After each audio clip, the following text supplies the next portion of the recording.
All right, last example.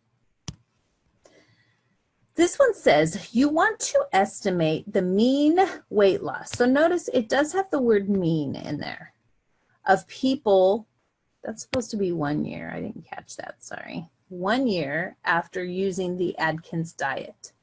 How many dieters must be surveyed if we want to be 95% confident that the sample mean weight loss is within 0.25 pounds of the true population mean? Assume that the population standard deviation is 10.6. Okay. Again, typically you're rolling along, you're doing all these intervals, and then this one doesn't say construct a confidence interval. It says how many dieters must be surveyed. This is sample size determination.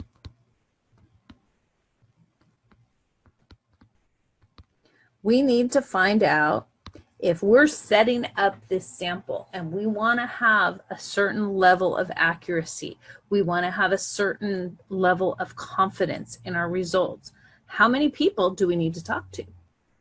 So if we go up here, this is our sample size determination formula for a mean.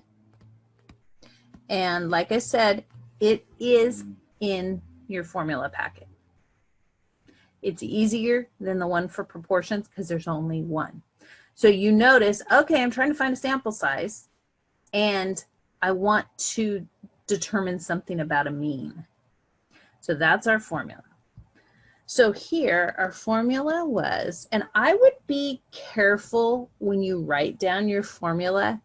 It's kind of tiny on the sheet, and I don't know, maybe I have old eyes, but it's really easy to miss the exponent. And you'll notice the exponent, remember in the one with proportion, it had the critical value squared and the error squared. So just be careful with that. It's really easy to make a mistake with it. So we need our critical value. So we'll have to look that up.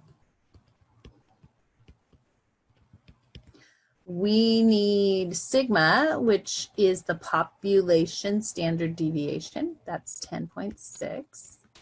And we need the error. And the error, they said within 0.25. Within, like 0.25 or 1/4 of a pound more or 1/4 of a pound less. That's your plus minus part. So for 95%, if we look up, and you're going to hear my formula packet, look up for 95%, it's 1.96. Okay, so we're going to put those values into the formula and do some number crunching. 1.96 times 10.6 divided by 0.25 and square that whole thing. Okay, so we're going to put that in our calculator. 1.96 times 10.6 divided by 0.25 squared.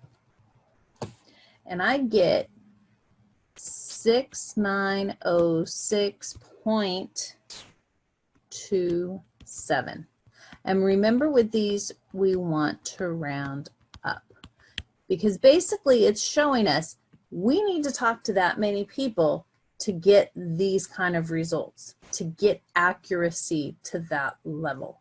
So we can't survey less than that number of people, and 6906 would be missing that little 2700ths of a person. So this would be our result. Okay. And the only thing I would say, it's really common to be doing all these intervals and just be in interval mode. And then one of these sample size one comes along and it throws you. So look at what the question asks. That's going to be your guide. If it says construct a confidence interval, it's pretty obvious. If it doesn't, it's probably asking for the sample size. How many dieters must be surveyed? Oh, that's a sample size. So Again, we are not doing a z interval. We're only doing the proportions and the t intervals for the mean.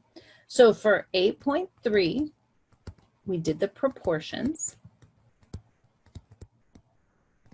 and that was a 1 prop z interval. And then in 8.2, we did confidence intervals about a mean, and that's a t interval.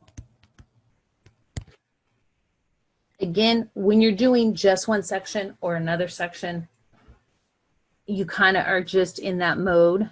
When they get mixed together, sometimes it's more challenging to distinguish between the two.